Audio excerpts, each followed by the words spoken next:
ho, Chang. Eh, bakit naman niya ninakaw yung wallet ninyo? Bakit naman niya gagawin yun? Eh, nakakarma na nga. Anak ko, Lynette, eto, hindi ka talaga maniniwala. Kasi nakita na lang namin siya, lumalangoy-langoy siya doon sa Imbornal, kaya sigurado ako nakainom pa ng tubig yun doon. Iyo, kadiri. Buti nga sa kanya. Dapat nga doon, nalunod na eh. Chang, ayan naman ho kayo. Tiyang ka na naman. Di pa ako tapos sa kanya. Ipopost ko yung video ko. Nakunan ko eh. Chang, huwag niyo hong gagawin yan. Hindi na ho tama yan. Kawawa naman yung tao. Eh, nakita niyo na nga eh, nalulunod na nga sa kahirapan tapos parang tatadyakan niyo pa. Huwag na ho. Bagay lang sa kanya yon. Ang laki ng atraso niya sa'yo, no? Hindi pa nga nangangalahati ang paghihiganti ko. Tama yan, Chang. Di ba? Chang, may kasalanan din ho ako sa kanya. At habang nabubuhay ho si Annalyn, eh buhay din po yung kasalanan ko sa kanya. Eh kasi kung hindi naman siya niloko ni RJ, kung hindi ko naman pinatulan yung asawa niya, edi sana, hindi ganyan si Moira. Eh, di ba nga, Lynette, hindi mo naman alam na may asawa si RJ? Oo nga, pero kahit na. Mali pa rin yung ginawa namin ni RJ. Eh kasi nga, kung hindi naman siya niloko ng asawa niya, di sana wala nga tayong problema ngayon. Kasi parang yung may kutsilyong nakatusok sa puso niya. At habang buhay na yun, kaya nga tinan mo hanggang ngayon, hindi pa rin siya makapag-move on. Wawa naman.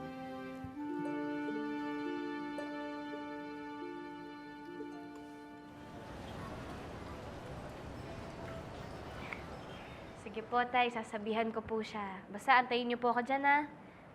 Sige po, bye-bye. Love you. Ay, Nice.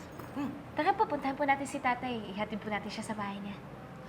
Naku anak, hindi ako pwede. Ikaw na lang ang sumama dun sa tatay mo. Sayang naman po, Nay. Kala ko po, magkakasama-sama na po ulit tayo. Pasensya ka na, meron kasi kaming lakad ni Carlos eh.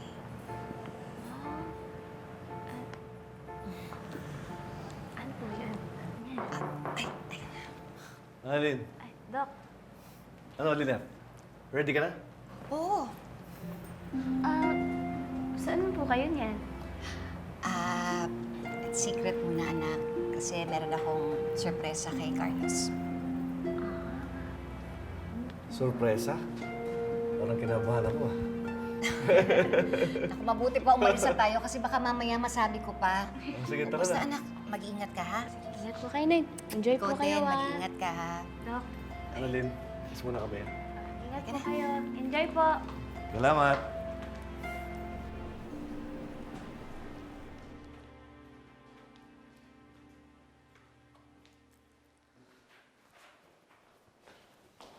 Tay, Anak. Oh, ikaw lang? Akala ko ba kasama mo ang nanay mo? hindi ko na po sinama si nanay eh. Meron po kasi silang lakad ni Doc Carlos.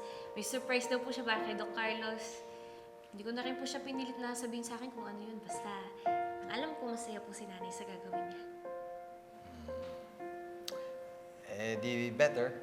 Masosolo kita today. Let's go. Tara po!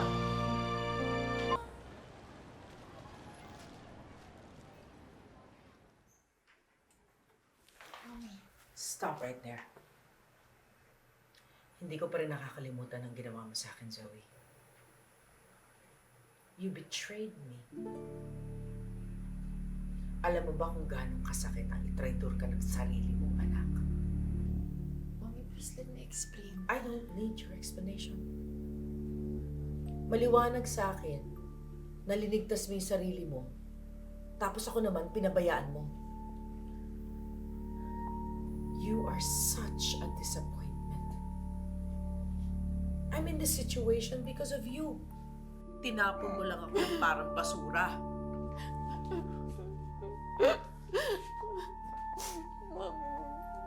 Mommy, I'm sorry. I'm sorry. Mommy, ano ba mahal na mahal kita eh. Mommy, Kasi naiiwan ka, hindi kita iiwan. Kahit ilang beses ka pang magkamali, Mami. Ikaw pa rin ang pipiliin ko. Pero sa harap ng daddy mo, linaglag mo ko. Mami, I'm sorry. I'm sorry kung hindi kita pinili sa harap ni Daddy, pero Mami, show lang yun. Mami, that was part of my plan. Kailangan malaman ni Daddy na magkakampi kami.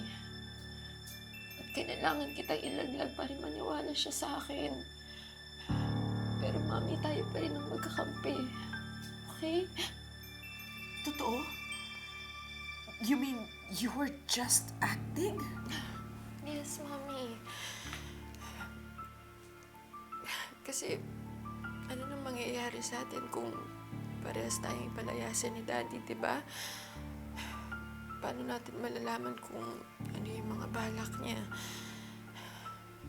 Mawawalan tayo ng access sa kanya. Zoe, I nearly told him the truth dahil akala ko pinabayaan mo na ako. Pero alam mo, nagdalawang isip pa rin ako. Kasi alam ko kahit linaglag mo ko, hindi pa rin kita kayang ipahama. Ikaw lang ang anak ko. And I will always protect you. Thank you, Mommy. I'm sorry if I hurt you. Wala akong choice eh.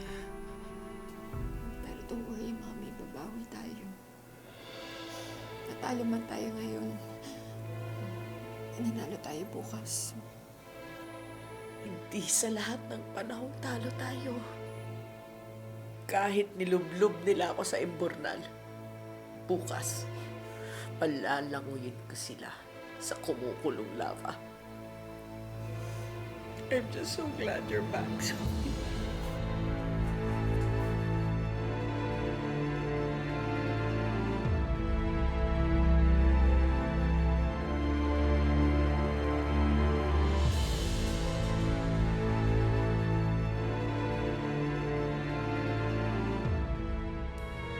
And guess who I saw?